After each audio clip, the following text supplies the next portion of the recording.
adopt additional requirements, including board approval to expend cash reserves past certain levels, and finally add additional transparency in our budget communication. So we're recommending that the board put those principles into policy so they can inform the university level budgetary and financial practices. In addition to governance principles, step 2 is some additional financial reporting. Our current reporting structure is appropriately built around the university financial cycle. We require a May forecast for the upcoming year, an update against that forecast in October after we have fall enrollment and fall revenues, and then a second update in January after we have the winter revenues and enrollments, and then a closeout process for that prior fiscal year in the spring. And this system has largely worked to provide the board with timely information. Fortunately, it did not catch this problem until later in the process. So we are recommending 2 additional reports. One, a monthly operating cash report that will identify trends in spending and highlight any unusual spending fluctuations. And 2, a mid-year financial update that compares revenue and expenditures to date versus prior year and historical spending patterns. Both of these reports will be designed to help the universities and the board identify any unknown or unusual spending trends. Third, we're recommending an enhanced quality assurance of our university financial processes.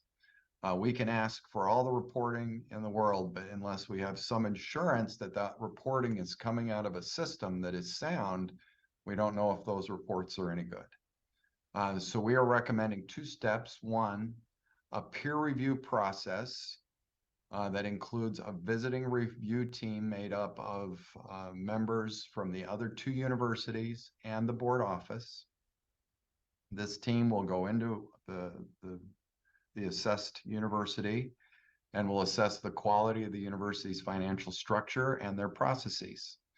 This review team process will not only provide the board with assurance that the required principles are being implemented correctly, it will better foster communication and learning between the 3 universities and the board office. Second, we're recommending an annual summit. Well, I love the word, but you get the idea of our university CFOs, the ABOR office, and other relevant financial staff. Again, to get together, share best practices, talk about issues, concerns, risks that they're facing, and learn from one another. We think these 2 processes will also help us build talent inside of our universities as individuals from NAU, UA, and ASU all interact and learn from each other. Finally, so our 4th step, we're recommending a University Arizona specific reporting structure over the next couple of years as they move through this process of centralizing or building a university-wide budget structure of their own, and putting the recommendations from President Robbins into place and addressing their financial issues. We're recommending a specific reporting structure for them as they move through that process. And with that, Mr. Chair, happy to take any questions or comments. Good. Thank you, John. Appreciate it. Are there questions or comments for our Executive Director? Regent Amata? Thank you, Chair Duval. John, thank you for this presentation. Can you walk us through the next steps and how quickly can we make these changes? Thank you, Regent Mata. Great question. The document that you have in front of you that we're asking for you to approve is a concept paper. With your approval, we will take that and develop policy that we will then bring back to the board, refine all of this, and so we can put it into the board's policy documents and then implement at the university level. I think we can have some of the reporting structure available for this spring, and then certainly through the course of fiscal 25. Some of the structural changes at the universities will take several months to really implement.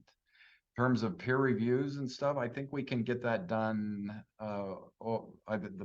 The concept paper suggests we'll get the first round of peer reviews done over the next 12 months. So I think we can put that process into place fairly quickly. Thank you, John. Regent Herbold. John, I really like what we've generated here. I think it takes a lot of hard work, but well done. My question is in regard to whether we've gone far enough in the accountability area. I think one of the things that's key as we go through these various initiatives is to make sure we're focusing on individuals, holding them responsible. If things fall short, there should be implications. If they get out of whack on procedures, there should be implications. Those will be easy things to add on and to make sure that we tack into the process as we move forward. But this is a great set of initiatives that I think will serve us very well. Thank you, Regent Herbold. Agree with you, and agree as we move into this and start implementing some of these things, there's likely to be additional initiatives that we need to bring forward. One thing I think we should address is ensuring that our financial officers have a more university-wide mindset. So they understand the implications of the spending decisions they're making at their individual unit levels. And instead of thinking about, I work for this unit level, they really think about how they work for the university and how all of this fits together into a university-wide scope. I think that'll help us. Yeah, there's no, worked for the state for a long time in the budget office, and having charge of public funds, whether they be student funds or university funds, that is a significant public trust that we put in these individuals, and I think we can do more to help them understand that and live up to that public trust. So thank you, and look forward to working with you more on this, sir. Very good. Thank you, John. Any other questions or comments? Okay, seeing none, this is an action item. So I move that the board approve the University Financial Oversight Enhancement and Expectations Report. Is there a second? Second. All those in favor say aye. Aye. Aye. Aye. Any opposed? Any abstentions? Motion carries. Second part of our meeting is turning to the University of Arizona and President Robbins to discuss the issues that he's been managing. President Robbins, over to you. Thank you, Chair Duvall, and thank you, Regents, for the opportunity to update you on university finances this evening. I promised all of you that I would dig in, and I've dug in, and I don't like everything that I've discovered. However, we've already made some very difficult decisions at the University of Arizona. I also need to report that we're just getting started, and there will be additional steps the university will need to take. As you stated, cash on hand only reflects the overall health of the university financial situation. It's a symptom, not the core problem. And we will work to address the university's as we work to address the university's finance, we'll focus on the disease and not the symptoms. The action steps I'm presenting today attack the disease. These steps will not lead to an immediate increase in cash, but will address the problems causing the decreases in cash. Our financial difficulties are driven by two problems primarily. First, we have an ongoing budget deficit, meaning we are spending more than we are making. While we do not know the full scope of this issue yet, we're going to take a number of immediate steps to bring our budget back into alignment. We will implement an immediate hiring freeze. We will freeze international travel. We will place restrictions on purchasing. We will defer non-essential capital projects, and we will pause strategic investments. Longer term, we will implement budget reductions for FY 2025. We will delay the planned salary increases. We will take a hard look at merit aid for non-resident students and likely will reduce that down. We're going to end the tuition guarantee program for students starting in the fall of 2025. The second problem we're dealing with is a decentralized budgeting allocation process and administrative structure that has led to the poor budget controls and ineffective administrative structure and overspending in some of our budget units. To address this, we will replace our existing budget system with a centralized system. Our plan is to hire a firm that specializes in this space to help us design a strong system with appropriate budget and expenditure controls and accountability. We will centralize our finance and information technology functions and look at centralizing several additional administrative functions. This work will take some time, but it will begin immediately. In fact, it already has begun with a change in financial leadership at the university. Earlier today, I accepted the resignation of Senior Vice President for Business Affairs and Chief Financial Officer Lisa Rolney. I want to acknowledge Lisa for her work and dedication to this great university over the past 22 years.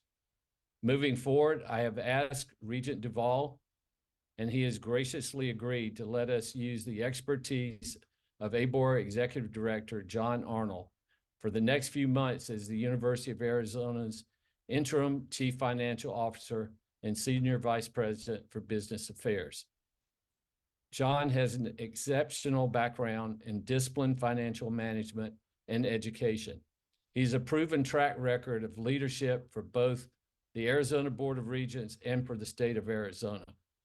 John is no stranger to highly complex and challenging financial matters, having served as Governor Jan Brewer State Budget Director, a role in which he provided fiscal direction and solutions during the Great Recession and managed state budgets in excess of $25 billion.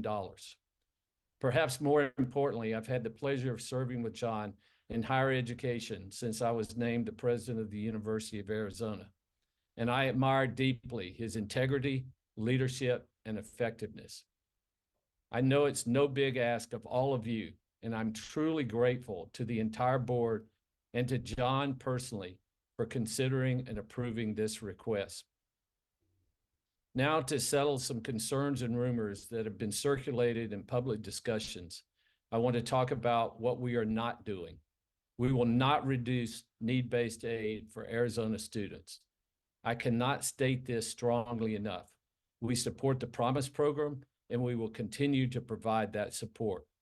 We will not reduce aid of any kind to currently accepted qualifying students. We made promises to our students, and we will keep those promises. We will not reduce retirement benefits. We will not institute furloughs, and we will not jeopardize our teaching and research missions. If I can make one last comment on athletics, as I've said many times before, athletics is the most difficult part of the university's budget. I also believe that athletics is a core part of the University of Arizona and key element to our long-term success.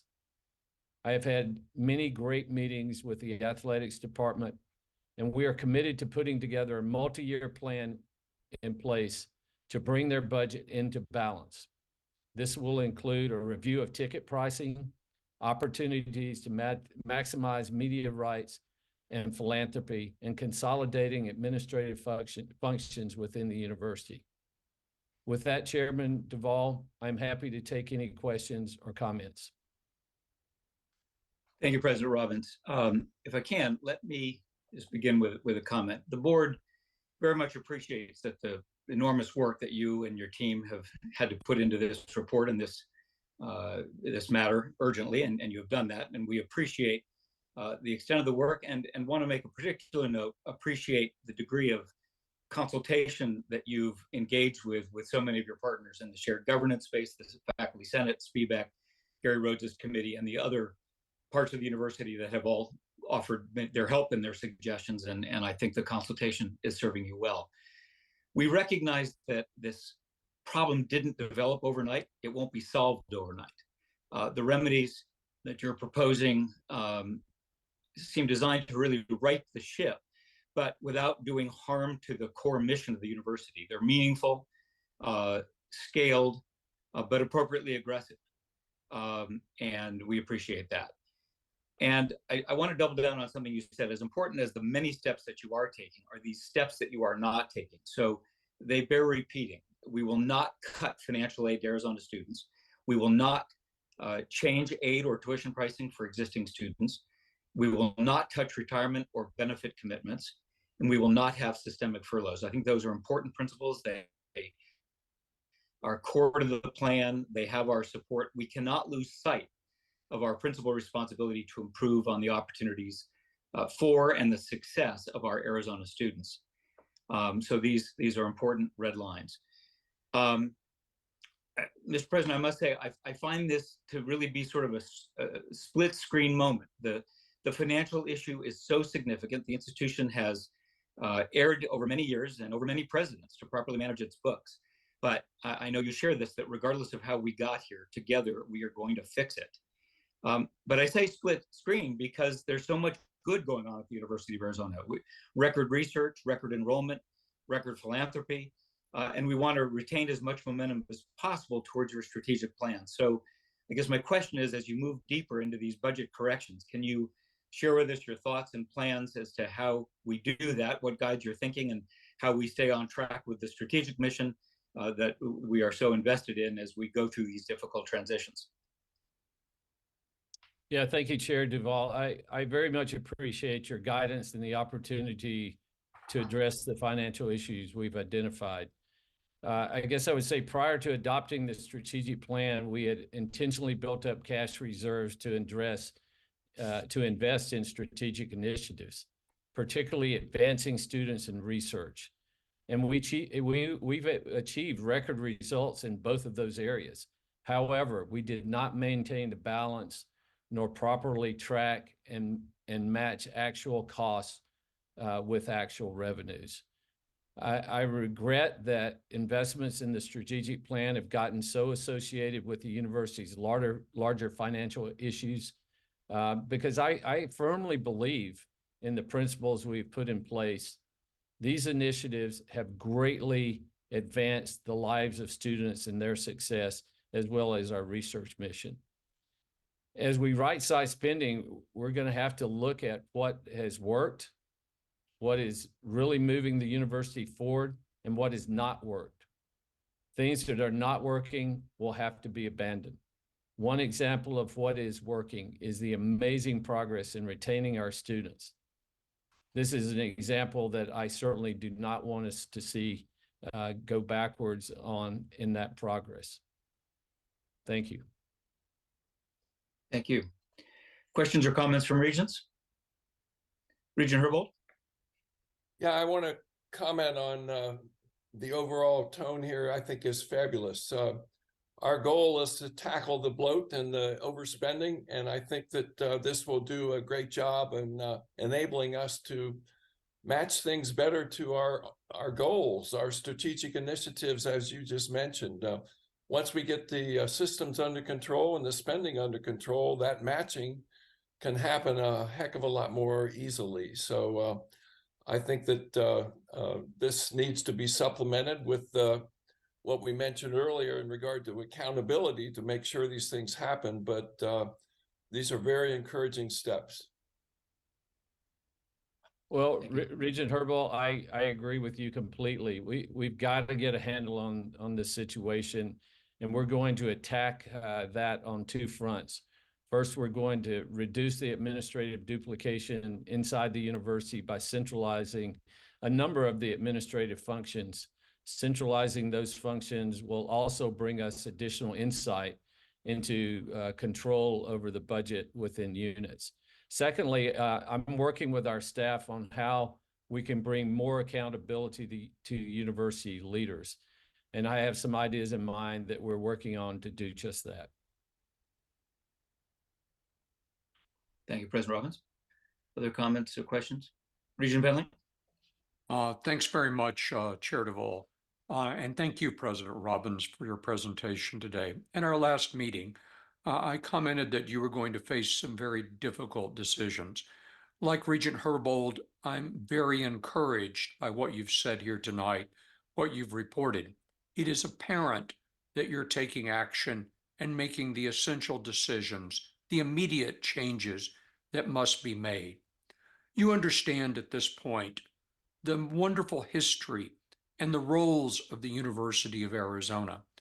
We have an opportunity, I believe, in the decisions that you are going to make and this board is going to make to really recenter the university on its essential character. We have an opportunity to refocus the University of Arizona on its mission as a great research university with excellence, especially in the basic and applied sciences, and how it serves Arizona with that excellence. Please be thoughtful as you make your strategic decisions. I anticipate you will, but nonetheless, I feel like I need to say that. This fine university represents something important to all of us in Arizona. We hope that we look forward to it fulfilling the hope that we have for this university on the other side of the financial stress that we're seeing today. I know you'll be thoughtful about the strategic impacts as you make these decisions, but I can't help but encourage that as we move forward. The university is a promise to the people of Arizona. It's a promise of a better future. The state has depended on the University of Arizona for an educated workforce and for the kind of generation of new knowledge that addresses our greatest global challenges. It serves very special needs of a unique Western state that sits in a very fragile desert environment. I fear at times in our attempts to serve so many constituencies that we may have drifted from the central mission of the University of Arizona. You're a surgeon. You've talked to me in the past about the responsibilities that you felt, which were enormous when you were in that operating room. You focused, I know, and I know your character, on making sure that you healed that patient, that you made life and death decisions as you were in there with the patient on the table. We have at this point an opportunity to make essential decisions that will rebuild the life of the University of Arizona and refocus it. I know you'll do that. Thank you. Thank you, Regent Finley. We will be purposeful, thoughtful, and careful. As you know, in my former profession, first of all, do no harm. Again, I appreciate your trust, and I will work with each of you to make sure changes we make will help us move forward toward the shared aspirational vision of this board. I love this university, and like you, I want to see it be all that it can, and I will do everything I can to get us there, which means that we need to continue to focus our investments on our students and our research mission.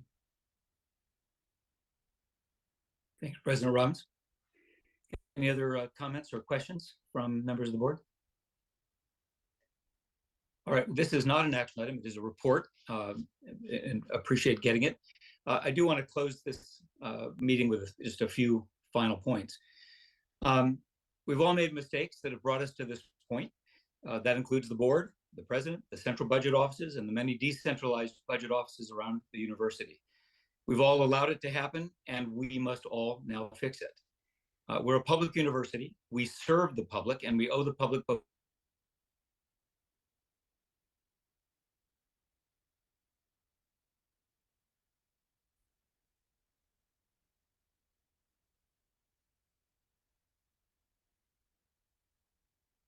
Chair DeVol, I believe your audio froze. Updating the board, and specifically to provide us a full multi-year financial modeling of the plan at our scheduled February meeting. Secondly, I'm asking and designating our operations chair, Regent Mata, and our audit chair, Regent Herbold, to take the lead on the board during the plan implementation. We have tabled item 3 on today's agenda, and so that concludes today's public meeting. I want to thank everyone for their time and their participation. The board will now convene an executive session for a review of assignments with President Robbins. Regents and everyone else participating in the executive session, please log off this Zoom and move to the other Zoom site. Thanks again for everyone for their time and attention. Regent, we need a motion. I'm sorry. Jenny, is that correct? We need a motion to go into exec. You're muted, dear. General Counsel, you are muted. I thought we. Thank you very Didn't- much. John, the first motion was for Okay. both. There That's you what I go. thought. Happy birthday. Yeah. My fault. Yeah, we're good. All right. Thanks, everyone. Appreciate the time.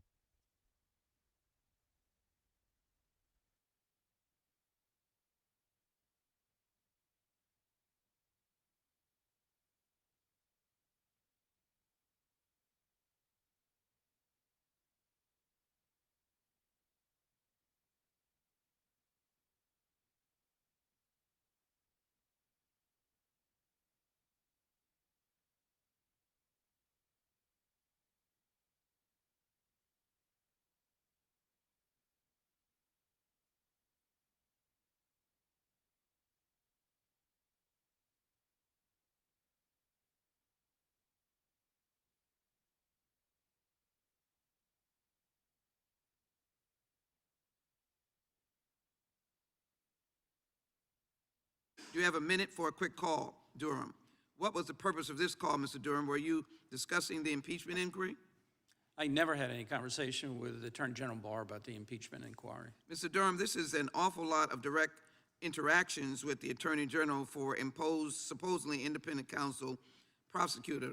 During these messages that sound to you like appropriate interactions, do they sound like appropriate interactions between an Attorney General and a prosecutor investigating the administration? Sure. Before I was appointed special counsel, I worked for the Attorney General of the United States. That's who But you supervised subsequently me. became special counsel. I know that. You Right. subsequently became. Not only did you interact with the Attorney General frequently, you also regularly engaged with one of his top deputies, Seth Ducharme. What was your relationship with Mr. Ducharme? Seth Ducharme had Your been order. an assistant United States attorney in the Eastern District of New York. He works with one of my sons, we were friends.